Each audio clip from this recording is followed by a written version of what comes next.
இஸ்லாமியர்களுக்காக ஒரு பிரச்சனை என்று வருகிற போது தமிழ் தலைவர்கள் பேசுவதும், தமிழ் மக்களுக்கான பிரச்சனைகள் என்று வரும்போது இஸ்லாமிய தலைவர்கள் பேசுவதும் என்பது ஒரு அழகான ஒரு நடைமுறையாக கடந்த காலங்களிலே இருந்து வருகிற போது மீண்டும் மீண்டும் சகோதரர் அர்ச்சுனா ராமநாதன் அவர்கள் இஸ்லாமிய பெண்களை பற்றியும், இஸ்லாமிய சிறுவர்களை பற்றியும், முஸ்லிம் தலைவர்களை பற்றியும் காரசாரமாக பேசுவதை தாண்டி ரொம்ப அடிமட்டத்திற்கு போய் சில பேச்சுக்களை பேசுறதை நம்ம பார்க்கிறோம்.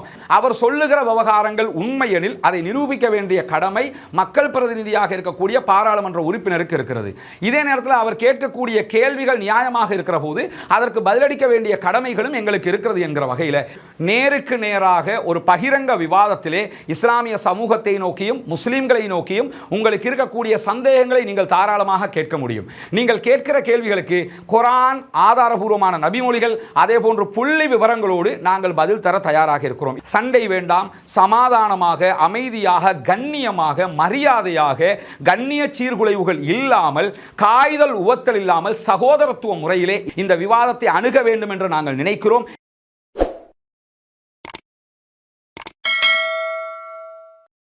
அன்பிற்கினிய சகோதர சகோதரிகளே, நம் அனைவர் மீதும் ஏக இறைவனுடைய அமைதியும் கருணையும் உண்டாகட்டுமாக. இந்த வீடியோங்கிறது வெறுமனே இஸ்லாமிய சமூகத்தை நோக்கிய ஒரு வீடியோ மாத்திரம் கிடையாது. என்னுடைய தொப்புள் கொடி உறவுகளாக இருக்கக்கூடிய, எங்களோடு எப்பொழுதுமே மாமான் மச்சான்களாக பழகக்கூடிய, பிட்டும் தேங்காய்ப்பூவும் போன்று நம்முடைய உறவுகளை வைத்துக் கொண்டிருக்கக்கூடிய அன்பு தமிழ் உறவுகளுக்குமான வீடியோவாகத்தான் இந்த பகுதியை நம்ம வெளியிடுறோம். இதில் நம்ம சொல்ல வருகிற ஒரு முக்கியமான விவகாரம் என்னன்னா, அன்பு தமிழ் உறவுகளே, இஸ்லாமிய சகோதரர்களே, தொடர்ந்து ஒரு 4-5 நாட்களாக சமூக வலைதளங்களிலையும் சமூகங்களுக்கு மத்தியிலும் ஒரு பெரிய பேசுபொருளாக மாறி இருக்கக்கூடிய ஒன்றுதான் பாராளுமன்ற உறுப்பினர் டாக்டர் சகோதரர் அர்ச்சுனா ராமநாதன் அவர்களுடைய பேச்சுக்கள்.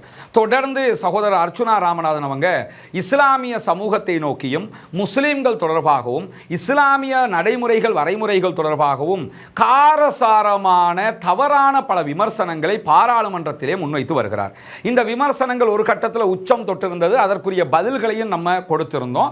சமூக வலைதளங்களில் பெரிய பேசுபொருளாக இது மாறி இருக்கிறது. அதை தொடர்ந்து 2வது நாள் நாங்கள் ஒரு காரியத்தை ஆரம்பிக்கும் போது பிஸ்மில்லா சொல்லி ஆரம்பிப்போம். அதே மாதிரி ஆரம்பித்து எனக்கு இஸ்லாமிய சகோதரர்கள் சில விளக்கம் சொன்னாங்க என்றெல்லாம் சகோதரர் அர்ச்சுனா ராமநாதன் அவங்க பேசியிருந்தாங்க.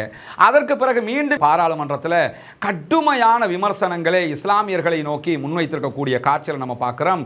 குறிப்பாக முஸ்லிம்கள் கோவில்களை உடைத்து சந்தைகளை உண்டாக்கினார்கள் என்கிற விமர்சனமாக இருந்தாலும் சரி, 1990களில் யாழ்ப்பாணத்தில் இருந்து இஸ்லாமியர்கள் வெளியேற்றப்பட்டது என்பது கசப்பான ஒரு நிகழ்வு என்பது அத்தனை பேருக்கும் தெரியும். தமிழீழ விடுதலை புலிகளுடைய தலைவர் வேலுப்பிள்ளை பிரபாகரன் அவர்கள் சமாதான உடன்படிக்கை பேச்சுக்களின் போது ஊடகங்களை சந்தித்த நேரத்திலேயே நாங்கள் எங்களுடைய வரலாற்றில் நடந்த ஒரு பிழையான சம்பவம், அது மறப்போம் மன்னிப்போம் என்று அதற்கு பகிரங்கமாக இப்படி பேசிய காட்சிகள் எல்லாம் நடந்து முடிந்து விட்டது. நாமும் அதை தாண்டி அது தொடர்பான மீண்டும் மீண்டும் அதையே பேசுகிற நிலைமையில இஸ்லாமிய சமூகம் இல்லைங்கிறது நம்முடைய தொப்புள் கொடி உறவுகளாக இருக்கிற தமிழ் சகோதரர்கள் அத்தனை பேருக்கும் தெரியும். இன்னும் சொல்ல போனால் இஸ்லாமியர்களுக்காக ஒரு பிரச்சனை என்று வருகிற போது தமிழ் தலைவர்கள் பேசுவதும், தமிழ் மக்களுக்கான பிரச்சனைகள் என்று வரும்போது இஸ்லாமிய தலைவர்கள் பேசுவதும் என்பது ஒரு அழகான ஒரு நடைமுறையாக கடந்த காலங்களிலே இருந்து வருகிற போது புதிய அரசாங்கம் தோற்றம் பெற்றிருக்கிறது. பாராளுமன்றம் புதிதாக அமைக்கப்பட்டிருக்கிறது. பாராளுமன்றத்திற்கு பல பாராளுமன்ற உறுப்பினர்கள் புதிதாக தேர்வு செய்யப்பட்டிருக்கிறார்கள் என்கிற நிலையில் சற்று இனவாதம் தணிந்திருக்கக்கூடிய நேரத்தில் மீண்டும் மீண்டும் சகோதரர் அர்ச்சுனா ராமநாதன் அவர்கள் இஸ்லாமிய பெண்களை பற்றியும், இஸ்லாமிய சிறுவர்களை பற்றியும், முஸ்லிம் தலைவர்களை பற்றியும் காரசாரமாக பேசுவதை தாண்டி ரொம்ப அடிமட்டத்திற்கு போய் சில பேச்சுக்களை பேசுறதை நம்ம பார்க்கிறோம்.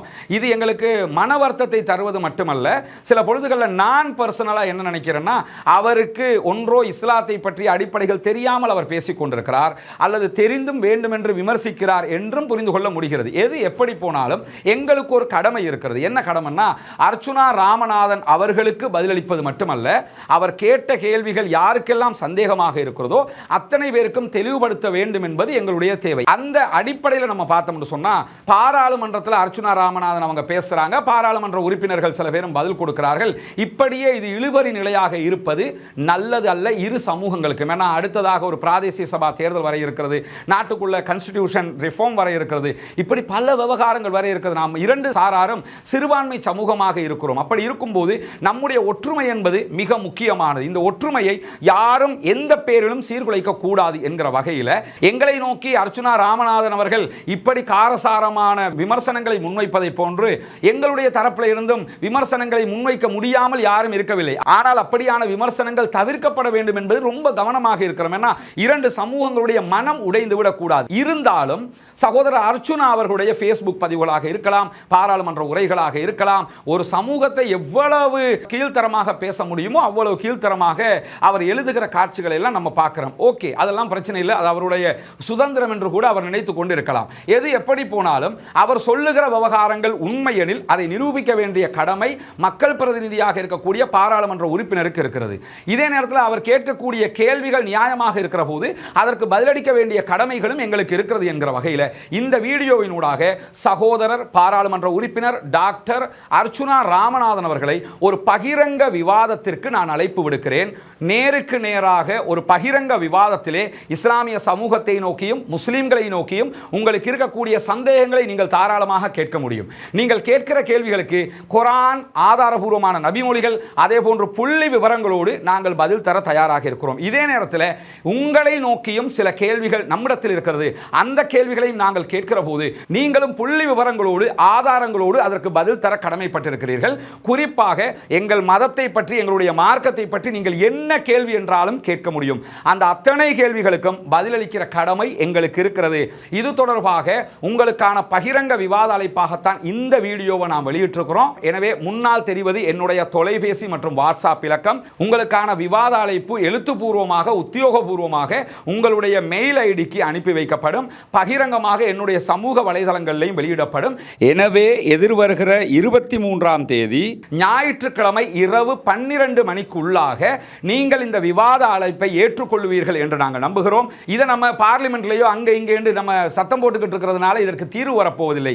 உங்களுக்கு தெளிவுதான் வேண்டும், உங்களுக்கு பதில் தான் வேண்டும் என்றால் அதை பகிரங்க விவாதத்தில் வந்து நீங்கள் முன்வைக்கலாம். நானும் உங்களை நோக்கி பல கேள்விகளை முன்வைக்க இருக்கிறேன். அந்த கேள்விகளுக்கும் நீங்கள் ஆதாரபூர்வமாக பதில் தருமிடத்து என்னுடைய சமூகத்தை சேர்ந்தவர்களும் அதிலே எது உண்மை எது பொய் என்பதை தெரிந்து கொள்வார்கள். உங்கள் சமூகத்தை சேர்ந்த சகோதரர்களும் அது எது உண்மை எது பொய் என்று தெரிந்து கொள்வார்கள். எல்லாவற்றுக்கும் மேலாக நீங்கள் சொல்வது உண்மையா, எங்களுடைய சமூகம் சார்பாக நான் சொல்வது உண்மையா என்பதையும் இரண்டு சாராரும் புரிந்து கொள்வதற்கான வாய்ப்பாக இது இருக்கும். எனவே சண்டை வேண்டாம், சமாதானமாக அமைதியாக கண்ணியமாக மரியாதையாக கண்ணிய சீர்குலைவுகள் இல்லாமல் காய்தல் உவத்தல் இல்லாமல் சகோதரத்துவ முறையிலே இந்த விவாதத்தை அணுக வேண்டும் என்று நாங்கள் நினைக்கிறோம். எனவேதான் இந்த பகிரங்க விவாத அழைப்பை இந்த இடத்திலே விடுத்துக் கொள்கிறேன்.